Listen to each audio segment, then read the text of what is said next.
কি নাম তোমার? নাম বলো। হীরামণি। কোন ক্লাসে পড়ো? আচ্ছা, তুমি কাকে ভালোবাসো? কি নাম? এই মিনাজুল কোনটা? এই দেখো নায়ক। এই টাকা, এদিক টাকা টাকা টাকা। তুই কি করিস? ওয়েল্ডিং এর কাজ করিস। আর তুমি পড়ো কোন ক্লাসে? বেনাপোল মাধ্যমিক বিদ্যালয়ে, তাই না? ক্লাস 6 এ। এই তুমি তুমি হ্যাঁ? এই কথা ইয়ে করো। তোমার বয়স তো হয়নি। কি নাম তোমার? তুমি ক্লাস 6 এ পড়ো?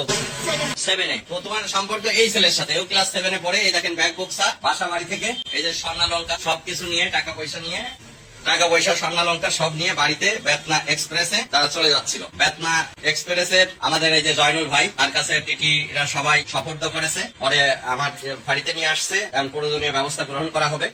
এটা অবশ্যই অভিভাবকরা এই মুহূর্তে আসবে। অভিভাবকদের আসার পরেই আমরা আইনগত ব্যবস্থা যেটা হয়। খুবই দুঃখজনক এই সমাজ ব্যবস্থা কোথায় চলে যাচ্ছে। সন্তান আমারও আছে, আপনারও আছে। সন্তানদের প্রতি আসলে অভিভাবকদের খেয়াল রাখার পরেও সম্ভব হয়ে ওঠে না সবার। ওই একটা মেয়ের বাবা থাকে বিদেশ, এটা ক্লাস 7 এ পড়ে, তারা একই স্কুলে পড়ে, আর একটা ওয়েল্ডিং এর কাজ করে, যেটা ভাবা যায় না। তারা অলরেডি বাড়ি থেকে পালায়ে তারা হচ্ছে এখন চলে যাচ্ছে। কোথায় যাওয়ার উদ্দেশ্য ছিল? কোথায়? এই খুলনা। কোথায় খুলনায় যায়? কি উদ্দেশ্য ছিল বল দিন?